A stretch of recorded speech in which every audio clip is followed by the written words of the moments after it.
अस्सलाम वालेकुम। आज का जो टॉपिक है वो है बायोअवेलेबिलिटी। जनरल फार्मा का ये तीसरा टॉपिक है और ये बहुत इंपॉर्टेंट टॉपिक है, बायो अवेलेबिलिटी। बायोअवेलेबिलिटी क्या है?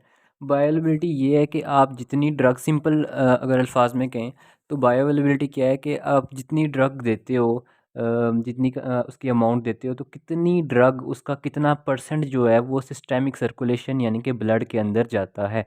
यानी कि अगर आपने फ़र्ज़ करो कि 100 mg जो है वो दी है, किसी भी ड्रग की जो अमाउंट है आपने 100 mg दी है, ठीक है। और जो ब्लड में पहुंचती है अब्ज़ॉर्ब होने के बाद वो है 50 mg, ठीक है। अगर वो 50 mg है तो हम कहेंगे कि इसकी जो बायो अवेलेबिलिटी है वो 50% है, या फिर हम कह सकते हैं कि 0.5 ये इसकी बायो अवेलेबिलिटी है, ठीक है। तो बायो अवेलेबिलिटी क्या है कि द एक्सटेंट, हम कह सकते हैं द फ्रैक्शन फ्रैक्शन या एक्सटेंट ऑफ एडमिनिस्टर्ड ड्रग, जो हम ड्रग एडमिनिस्टर कर रहे हैं, administered drug that reaches systemic circulation. इसकी ऐसे ही डेफिनेशन लिखनी है, ये डेफिनेशन की वर्डिंग के नंबर होते हैं, सिस्टेमिक सर्कुलेशन, ठीक है। इसको हम कहते हैं बायोअवेलेबिलिटी और इसको रिप्रेजेंट कैसे करते हैं हम? रिप्रेजेंटेड बाय कैपिटल एफ, ठीक है। तो क्या है? फ्रैक्शन और extent of the administered drug that reaches systemic circulation, यानी कि हमने जो ड्रग दी उसका कितना परसेंट या कितना फ्रैक्शन, उसका कितना हिस्सा, उसका कितना प्रोपोर्शन जो है वो सिस्टेमिक सर्कुलेशन में जा रहा है, ब्लड में जा रहा है, प्लाज्मा में जा रहा है, तो उसको हम कहते हैं कि ये क्या है? बायोअवेलेबिलिटी इतनी है, ठीक है। तो बायोअवेलेबिलिटी हम क्यों फाइंड करते हैं? ये उन ड्रग्स के लिए ज़रूरी है जो जिनका route of administration non intravenous है। क्यों? इसके लिए क्यों? क्योंकि इंट्रावेनस में तो हमें ऑब्वियसली पता है कि 100% बायोअवेलेबिलिटी है, उसमें तो कोई डाउट नहीं है।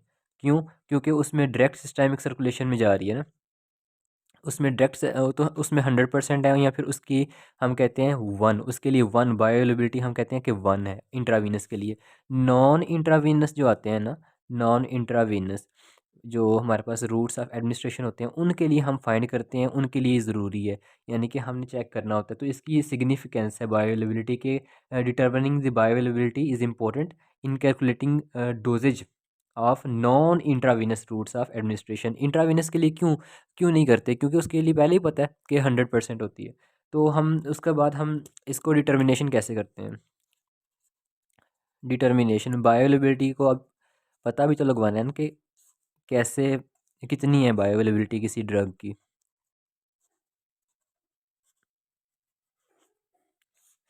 तो इसके दो मेथड्स हैं, ठीक है। दो मेथड्स हैं, ठीक है। इसमें हमारे पास पहला जो मेथड होता है वो होता है, पहला मेथड हमारे पास है ग्राफिकल मेथड। पहला मेथड कौन सा है? Graphical method. और दूसरा जो मेथड है वो एक फार्मूला के थ्रू है, यानी कि उसमें हम वैल्यू पुट करते हैं क्लियरेंस वगैरह की, वो मैं आपको बताता हूँ, ठीक है। ग्राफिकल मेथड को पहले हम समझते हैं। ग्राफिकल मेथड जो है इसको हम समझते हैं पहले। अच्छा, हमें इतना कंफर्म पता है कि हमारे पास जो इंट्रावीनस रूट है उसकी बायोअवेलेबिलिटी कितनी है? 100%। तो इसको हम एज अ रेफरेंस ले सकते हैं। बाकी रूट ऑफ एडमिनिस्ट्रेशन की बायोअवेलेबिलिटी फाइंड करने के लिए इसको हम रेफरेंस लेते हैं, क्योंकि इसकी तो पहले ही पता है 100% है।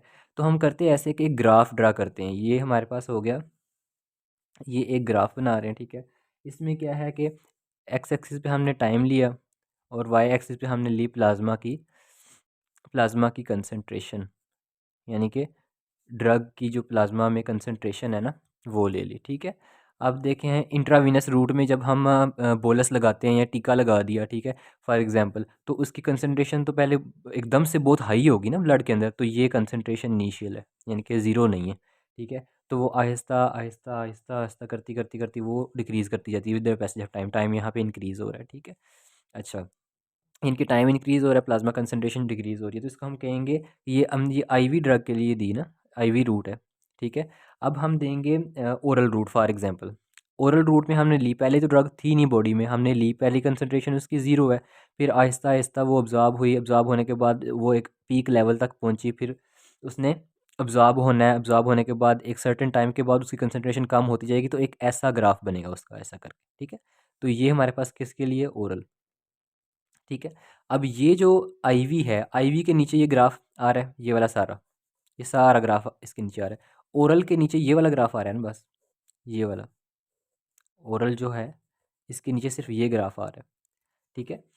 तो ये ओरल के लिए ग्राफ हो गया, और ये हमारे पास आ रहा है ये वाला, ये आईवी के लिए हो गया, ये सारा किसके लिए, आईवी के लिए, ये वाला सारा, ये नीचे ओरल को भी इंक्लूड करके। तो बायो अवेलेबिलिटी का फार्मूला क्या होगा यहाँ पे, बायो अवेलेबिलिटी का फार्मूला हम फाइंड करेंगे ऐसे करके, एरिया अंडर द कर्व, यानी कि जो एरिया कर्व के नीचे आ रहा है सारा एरिया वो ओरल, ठीक है, our area under the curve IV, इसको मल्टीप्लाई 100 कर देंगे। ये बिल्कुल ऐसे ही है जैसे हम अपने मार्क्स की निकालते हैं परसेंटेज, कि मेरे मार्क्स फ़र्ज़ करें जी 50 नंबर आ गए मेरे 100 के अंदर, 100 में से, तो उसको 100 में से मल्टीप्लाई कराया तो ये मेरे 50% मार्क्स आ गए। तो ऐसे है, यानी कि जितना ओरल के नीचे, ओरल कर्व के नीचे जो एरिया आ रहा है उसको डिवाइड करेंगे, वो एरिया जो आईवी कर्व के नीचे आ रहा है तो 100 से मल्टीप्लाई करेंगे तो बायोअवेलेबिलिटी आ गई। ये हमने ग्राफिकल मेथड के थ्रू एक्सप्लेन कर लिया। उसके बाद एक फार्मूला होता है, ये ना लिपनकॉर्ड में तो नहीं लिखा हुआ, आई थिंक सो कैटजंग है, कैटजंग में लिखा हुआ है। तो फार्मूला क्या है बायोअवेलेबिलिटी का, उसमें है कि कैपिटल एफ, यानी कि bioavailability is equal to small F multiplied by 1 - ER। अच्छा, ये फार्मूले जो है ना, ये एक तो चले प्रॉफ में आ जाते हैं, दूसरे ऑस्पी में भी आते होते हैं। ऑस्पी में जनरल फार्मा में से स्टेशन आते हैं, तकरीबन 3-4 स्टेशन आते हैं, तो उसमें से ये आपने करना होता है। तो F is equal to, F यहाँ पे क्या है, बायोअवेलेबिलिटी। स्मॉल एफ़ क्या है, स्मॉल एफ़ जो है हमारे पास fraction are the percentage of the drug absorb from the GIT, यहाँ पे लिख लेते हैं। फिर एफ़ क्या है, बायोअवेलेबिलिटी, बायोअवेलेबिलिटी। स्मॉल एफ़ क्या है, percentage of drug, percentage of drug absorb from GIT, absorb from GIT, gastro intestinal tract से जो ऑब्जॉर्व होगी वो। ई आर क्या है, ई आर जो है हमारे पास एक्सट्रैक्शन रेशियो है, एक्सट्रैक्शन रेशियो है, ठीक है। अगर आपको किसी स्टेटमेंट के अंदर एक्सट्रैक्शन रेशियो दी हुई है, ठीक है, एफ यानी कि percentage of drug absorb from GIT दी हुई है, तो बायोअवेलेबिलिटी आप इस तरह फाइंड करेंगे, फिर ग्राफ के थ्रू करेंगे नहीं करेंगे। लेकिन अगर आपको एरिया दिया हुआ है, एरिया अंडर द कर्व जो है आईवी के नीचे वो भी दिया हुआ है, ओरल के नीचे दिया हुआ है, तो बायोअवेलेबिलिटी फिर इस तरह। और यूनिट की बात आ गई तो यूनिट यहाँ फिर इसकी परसेंटेज होती है, यहाँ फिर ये सिंपल फ्रैक्शन है, यूनिट लेस भी हो सकता है, यानी कि 0.7 कह सकते हैं, 0.8 कह सकते हैं, या फिर 70% कह सकते हैं, 80% कह सकते हैं, ठीक हो गया। ये बायोअवेलेबिलिटी होगी। उसके बाद जो है bioavailability is taken as unity in case of IV administration, यानी कि जब आईवी होता है ना तो उसके लिए हम यूनिटी लेते हैं, यहाँ 100% क्या लेते हैं, यहाँ कहते हैं कि यूनिटी है 1, ठीक है। उसके बाद हमारे पास फैक्टर्स दैट इन्फ्लुएंस बायोअवेलेबिलिटी आ जाता है, ठीक है, factors that influence bioavailability, factors affecting bioavailability. कौन से फैक्टर हो सकते हैं, वही सारे फैक्टर्स जो अब्जॉर्प्शन को अफेक्ट कर रहे थे, अल्टीमेटली वो बायोअवेलेबिलिटी को भी अफेक्ट करेंगे, क्योंकि बायोअवेलेबिलिटी क्या है कि अब्जॉर्ब होके किसी ड्रग ने सिस्टेमिक सर्कुलेशन में आना है ना, यानी कि वो कोई ड्रग अगर सिस्टेमिक सर्कुलेशन में आ रही है तो ऑब्जॉर्ब उसने होना ही होना है, फिर ही आना है। तो बायोअवेलेबिलिटी भी तो यही है कि जितना परसेंट या जितनी फ्रैक्शन जो है ऑब्जॉर्ब होकर सिस्टेमिक सर्कुलेशन में आए तो उसको हम कहते हैं बायोअवेलेबिलिटी। तो all those factors that affect absorption of drug, तो वो सारे बायोअवेलेबिलिटी को भी अफेक्ट करेंगे। उसके अलावा जो है first pass effect, first pass effect तो बहुत इंपॉर्टेंट है, ठीक है, ये हर वाइवे में पूछ रहे होते हैं। फर्स्ट पास इफेक्ट क्या है, ये भी इफेक्ट करता है जी, फर्स्ट पास इफेक्ट, इसको ध्यान से समझना। या first pass elimination, first pass metabolism भी कहते हैं इसको, प्री सिस्टेमिक एलिमिनेशन कैटजंग में लिखा हुआ है इसके लिए। अच्छा, इसमें क्या है, इसको समझने की ज़रूरत है कि हमने फॉर एग्जांपल ओरल कोई ड्रग ले लिया, ठीक है, ओरल ड्रग हमने ली, ओरल ड्रग लेने के बाद, ठीक है, वो जीआईटी में से पास होगी, ठीक है, जीआईटी में से पास होने के बाद उसकी अब्जॉर्प्शन होगी, उसकी अब्ज़ॉर्प्शन हुई, अब्ज़ॉर्प्शन होने के बाद ऐसा नहीं कि डायरेक्ट ही वो चली गई, अब वो ब्लड स्ट्रीम में चली गई और वहाँ से उसने इफ़ेक्ट प्रोड्यूस करना शुरू कर दिया, नो। कोई भी ड्रग जो आती है वो सबसे पहले ओरली मेनली, यानी कि जो हम ड्रग ओरली लेते हैं वो सबसे पहले अब्ज़ॉर्ब होने के बाद वो जाती कहाँ पे है, वो लिवर के पास जाती है। लिवर के पास जाती है, ठीक है? तो लिवर उसको मेटाबोलाइज़ करना शुरू करता है, यानी कि मेटाबॉलिज़्म उसका फर्स्ट मेटाबॉलिज़्म लिवर में होता है। अब होता ये है कि जब लिवर उसकी मेटाबॉलिज्म शुरू करता है, तो फॉर एग्जांपल अगर हमने 100 mg ली थी ना ड्रग, ठीक है, तो उसकी मेटाबॉलिज्म के दरमियान उसके मेटाबोलाइट्स बन जाते हैं, वो ए ड्रग जो थी वो बी प्लस सी में कन्वर्ट होगी, तो जो ए की कंसनट्रेशन है ना वो कॉन्सिक्वेंटली कम हो जाती है। 100 mg थी, बी जो है वो बन गया 10 mg ये बन गया, ठीक है, सी जो है वो 20 mg ये बन गया, तो ए जो है वो 70 mg ही रह गया, यानी कि बायो अवेलेबिलिटी उसकी 70 रह गई ना, 0.7, ठीक है। तो यानी कि ए की कंसंट्रेशन डिक्रीज़ कर गई। तो यही फर्स्ट पास इफ़ेक्ट है कि जब आप कोई ड्रग ओरल लेते हो, उसकी जीआईटी में जाते हो, ठीक है, जीआईटी में वो ड्रग गई, ठीक है, गट वाल में से पास की, उसके बाद उसने लिवर में जाना है, लिवर में उसका मेटाबॉलिज्म स्टार्ट होगा, तो उसकी जो इनिशियल कंसंट्रेशन, इनिशियल अमाउंट थी वो कम हो जाती है, ठीक है।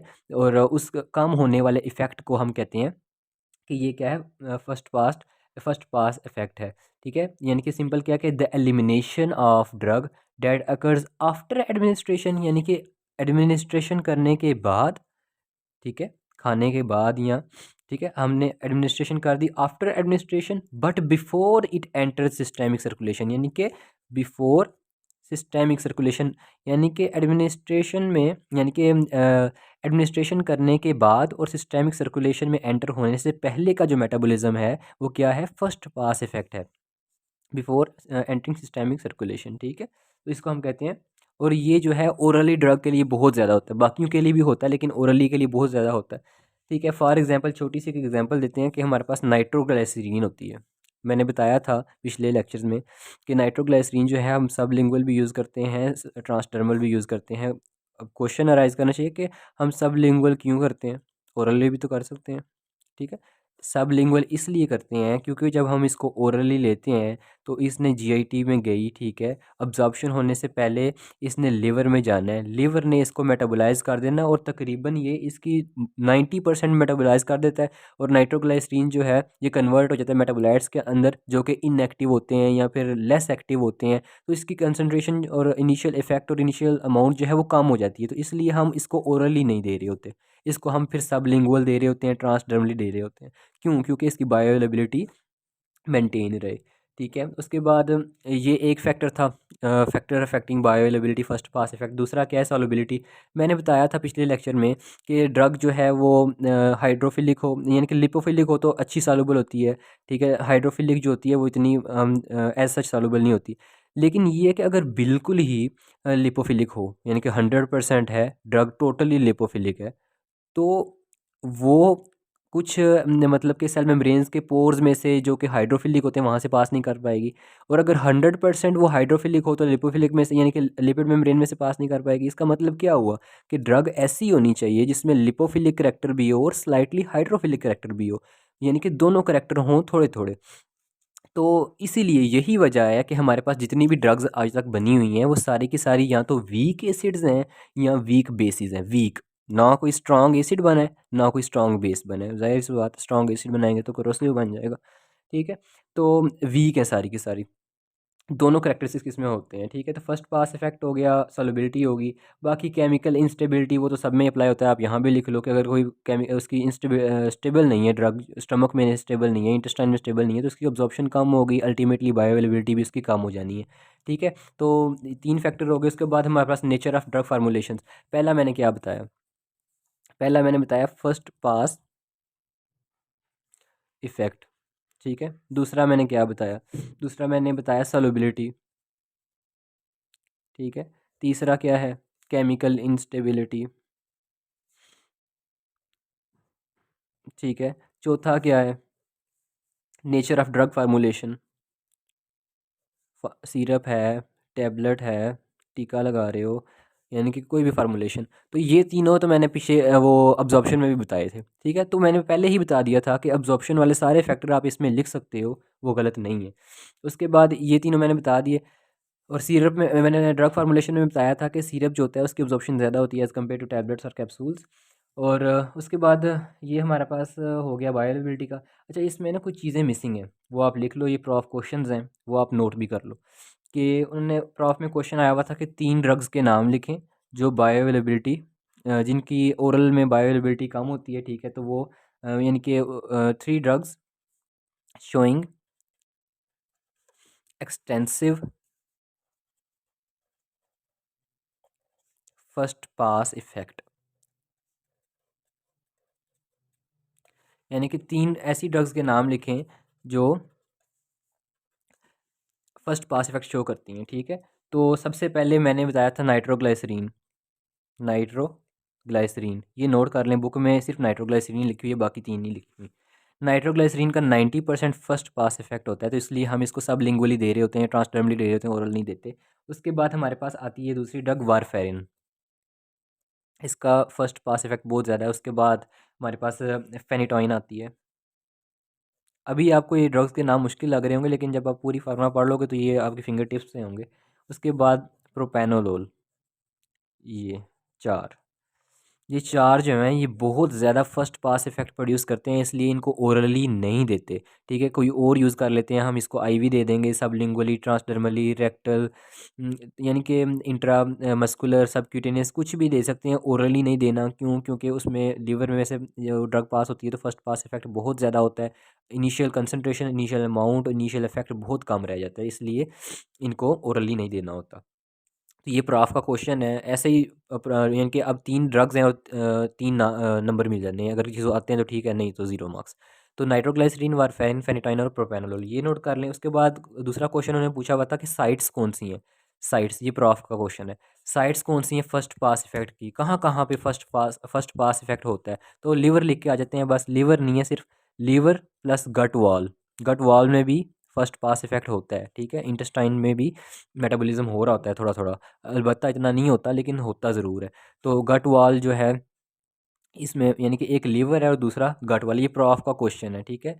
तो ये 3 ड्रग्स भी होगी, साइड्स भी होगी। उसके बाद एक और क्वेश्चन आया हुआ था, clinical significance of bioavailability, clinical significance of bioavailability आया हुआ था, तो ये भी नोट कर लें, क्लिनिकल सिग्निफिकेंस ऑफ बायोअवेलेबिलिटी, ये बुक में नहीं लिखी हुई। क्लिनिकल सिग्निफिकेंस ऑफ बायोअवेलेबिलिटी, पहली पहली मैंने बताई थी, क्या बताई थी कि नॉन इंट्रावेनस रूट के लिए हम डोजेज जब कैलकुलेट करनी होती है तो उसके लिए हम यूज़ करते हैं for calculation of drug dosages for non intravenous routes, ठीक है। एक ये हो गया। दूसरा क्या है? दूसरा है जी ड्रग रेजिमेंट्स डिटरमिन करने के लिए। ड्रग रेजिमेंट्स का टॉपिक नेक्स्ट है, सेकंड लास्ट, वो मैं बाद में बताता हूँ। For determination of drug regiments, ठीक है। पहला क्या था, नॉन इंट्रावेनस रूट्स के लिए हमने डोजेज कैलकुलेशन करनी है, दूसरा डिटर्मिनेशन ऑफ ड्रग रेजिमेंट्स, ठीक है। तीसरा क्या है, रूट्स ऑफ एडमिनिस्ट्रेशन देखने होते हैं, for determination of routes of administration. इसकी समझ आ रही है क्या पॉइंट कह रहे हैं ये, for determination of route of administration, क्या मतलब हुआ भला? इसका मतलब ये है कि हमने देखना है कि हमने किस रूट के थ्रू ड्रग देनी है, यानी कि हमने देखना है कि हम इसको आईवी दें, इसको ओरल दें, इसको सबलिंगुअल दें, और कौन कौन से रूट से दें और ताकि इसकी बायोअवेलेबिलिटी ज़्यादा हो। फॉर एग्जांपल मैंने पहले बताया नाइट्रोग्लिसरीन को ओरल देंगे तो उसकी तो बायोअवेलेबिलिटी बहुत कम हो जाएगी, तो हम इसको ओरल नहीं देंगे। तो हम डिटरमिन कर रहे हैं ना कि कौन सा रूट है, हमने यहाँ पे डिटरमिन कर लिया कि ओरल नहीं देना, हमने इसको डिटरमिन किया कि सबलिंगुअल ही देना है। और फेनेटाइन हमने देखा कि इसको ओरल नहीं देना, तो क्या दे सकते हैं, इसको आईवी देंगे। तो determination of route of administration भी, उसके बाद calculation of drug dosages for non intravenous routes, ठीक है। और डिटर्मिनेशन ऑफ ड्रग रेजिमेंट्स ये नेक्स्ट टॉपिक में पढ़ाऊँगा। उसके बाद है जी इसमें और है, हाँ, बायोअवेलेबिलिटी जो है ओरल ड्रग्स की क्यों कम होती है, ये भी प्रॉफ का क्वेश्चन है। ओरल ड्रग्स की बायोअवेलेबिलिटी क्यों कम होती है, इसकी 2 रीज़न्स हैं। बायोअवेलेबिलिटी जो है ओरल ड्रग्स की क्यों कम होती है, पहला तो आपको सबको पता होना चाहिए कि फ़र्स्ट पास इफ़ेक्ट है भाई, फर्स्ट पास इफ़ेक्ट होता है, ओरल लिया, लिवर में गई, मेटाबोलाइज पहले ही होगी।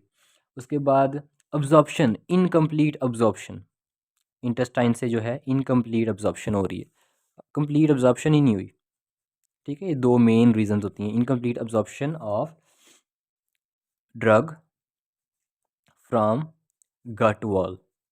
ठीक है, तो ये दो रीजंस हैं। उसके बाद प्रॉफ वाइवा में पूछते हैं कि अगर हमने एक ड्रग है वो दी है, कोई भी ड्रग ए है, ठीक है, ये हमने दी है, तो इसकी बायोअवेलेबिलिटी बड़ी कम आ रही है, हम क्या करें अब? ठीक है, यानी कि ड्रग ए हमने दी, इसकी बायोअवेलेबिलिटी जो है बहुत कम आई है, अब क्या करें? हमारे पास क्या इसके लिए स्ट्रेटजीज हो सकती हैं? तो नंबर वन, आप रूट ऑफ एडमिनिस्ट्रेशन ही चेंज कर दो। रूट ऑफ एडमिनिस्ट्रेशन जो है इसको चेंज कर दो। अगर आप पहले ओरल दे रहे थे तो आईवी दे दो। अगर पहले आप आईवी दे रहे थे, आईवी में तो वैसे बायोअवेलेबिलिटी कम नहीं आ सकती, तो ओरल दे रहे थे तो आईवी दे दो, सब लिंगुअल दे दो, कुछ भी। जैसे कि नाइट्रोग्लाइसिन को ओरल दिया था, बायोअवेलेबिलिटी कम आ गई तो हमने चेंज कर दिया उसको सब लिंगुअल पे। ठीक है, इसी तरह कोई ड्रग है तो उसकी ओरल अगर कम आ रही है तो आप आईवी दे दो। दूसरा, रूट ऑफ एडमिनिस्ट्रेशन चेंज नहीं कर सकते। इन केस अगर आप नहीं कर सकते, कुछ ड्रग्स होती हैं जिनका आप रूट स्पेसिफिक होता है कि आपने इसके थ्रू ही देना है, नहीं तो कॉम्प्लिकेशंस आ जाएंगी। तो उसके लिए आप क्या करते हो, फिर आप ड्रग की कंसनट्रेशन और अमाउंट बढ़ा देते हो। ठीक है, फॉर एग्जांपल पहले आपने 100 mg दी, ठीक है, लेकिन टोटल उसकी फर्स्ट पास इफ़ेक्ट हुआ, ठीक है, मेटाबोलाइज हो गई, फर्स्ट पास इफ़ेक्ट होने के बाद उसकी जो कंसनट्रेशन जो ब्लड में गई वो 50 mg गई, लेकिन आपको चाहिए थी 100 mg। आपको जो रिक्वायर्ड थी वो 100 mg थी, लेकिन ब्लड में जो गई वो 50 mg गई। तो आप ऐसे करोगे, आपने देख लिया कि यहाँ पे 50% जो है वो फर्स्ट पास इफेक्ट हो रहा है और 50% आगे जा रही है ड्रग, तो आप क्या करते हो, उसको 200 mg दे देते हो, और इसका 50% जब जाएगा आगे तो 100 mg जाएगा, तो आपको रिक्वायर्ड मिल गई कंसनट्रेशन। लेकिन इसमें फिर ये मसला होता है कि आपको बाकी जो 100 है वो एक्सक्रीशन करानी मुश्किल हो जाती है, आपको उसके लिए फिर बफर्स देने पड़ते हैं। लेकिन एक हल ये भी है ऑब्वियसली, या आप रूट ऑफ एडमिनिस्ट्रेशन चेंज कर दो या फिर आप ड्रग अमाउंट इंक्रीज़ कर दो। तो ये बायोअवेलेबिलिटी हो गई। उसके बाद दो माइनर सी चीज़ें लिखी हुई हैं, ये आपने एक बार देख लेनी है, कोई ना एमसीक्यू आता है यहाँ से ना एससीक्यू आता है। बायो इक्विवेलेंस क्या होती है? बायो इक्विवेलेंस देखते हैं जी। Bio equivalence